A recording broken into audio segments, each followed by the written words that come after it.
Hello my dear friends, welcome back to day 11. This is Chinmay Rajuradi, your trainer.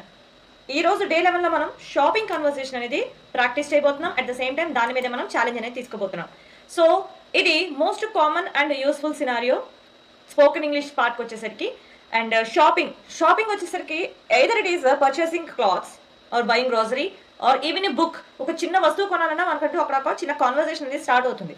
Okay, so ఆ conversation ఇంగ్లీష్లో తెలుసుకోవడం అనేది essential అనుకోవచ్చు మన ఎవ్రీడే డైలీ లైఫ్లో. ఓకేనా? So let's move to the process of shopping conversation. The very first step, how to practise your shopping.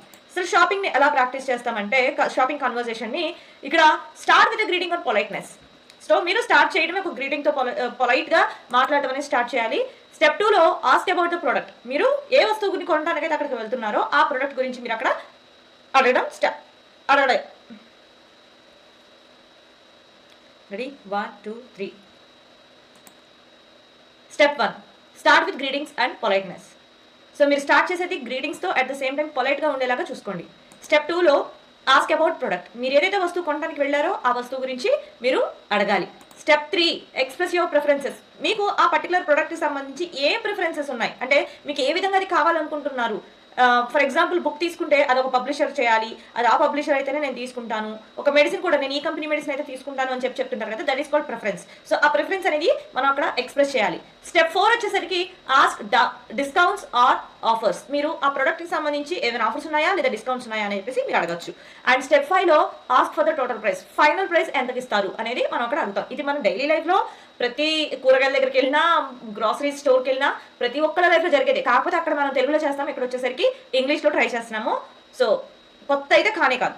Okay, మీరు తెలుగులో ఏదైతే చేస్తున్నారో దాన్ని జస్ట్ ఇంగ్లీష్లో చెప్తున్నారు అంతే. స్టెప్ 6లో say thank you and goodbye. Thank you చెప్పొచ్చు, at the same time goodbye అయినా చెప్పొచ్చు. ఈ స్టెప్స్ ఫాలో అవుతూ మీరు ఈ షాపింగ్ కన్వర్సేషన్ ఛాలెంజ్ కోసం prepare. How to track your progress today. మీ ప్రోగ్రెస్ని ఎలా ట్రాక్ చేసుకుంటారు? సేమ్ అండి, రికార్డ్ చేయండి.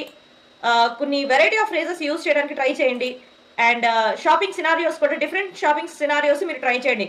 ఆర్డరింగ్, రెస్టారెంట్లో ఫుడ్ ఆర్డర్ చేయడం దగ్గర నుంచి ఎలక్ట్రానిక్స్ కొనడం, లేదంటే ఏదైనా clothes shopping, dresses clothing shopping వరకు మీరు ఏదైనా సరే టాపిక్స్ అయితే తీసుకోవచ్చు. బట్ 2-3 డిఫరెంట్ టాపిక్స్ మీద ప్రాక్టీస్ చేస్తే మీకు ఎన్హాన్సింగ్గా ఉంటుంది. అండ్ మీ ఫోకస్ మొత్తం కూడా క్లారిటీ అండ్ కాన్ఫిడెన్స్ మీద బిల్డప్ చేయండి. ఛాలెంజ్ యువర్ సెల్ఫ్ లో imagine you are in a store and practice role playing both the buyer and cashier. So ఇక్కడ వచ్చేసరికి రోల్ ప్లే తీసుకోండి. మీరే cashier, at the same time మీరే కస్టమర్. ఓకేనా? So లేదంటే మీరు ఒక ఫ్రెండ్ని తీసుకోండి. ఫస్ట్ టైం మీరు క్యాషియర్గా ఉంటే మీ ఫ్రెండ్ని కస్టమర్గా ఉంచండి. సెకండ్ టైం మీరు కస్టమర్ అయి ఉండి తర్వాత మీ ఫ్రెండ్ని క్యాషియర్గా తీసుకోండి. ఓకే, ఈ విధమైనటువంటి రోల్ ప్లే అనేది మనకి చాలా యూస్ఫుల్ అవుతుంది. And use different shopping items and ask about prices, discounts and sizes.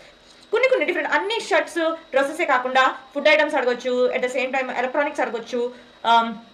ఇంకా చాలా ఉన్నాయి. మనం షాపింగ్ చేస్తాం కదా, మన డైలీ లైఫ్లో మనం తీసుకునేటువంటి వస్తువులు ఏవైతే ఉన్నాయో ప్రతి దాని గురించి మనం ఇక్కడ లిస్ట్ అవుట్ చేసుకోవచ్చు. ఇక్కడ నేను చెప్పేటువంటి బెస్ట్ థింగ్ ఏంటంటే practice with partner or in front of a mirror. Okay, partner తీసుకోండి, లేదంటే మిర్రర్ని ముందు పెట్టుకొని మీరు ఈ ప్రాక్టీస్ అయితే చేయొచ్చు.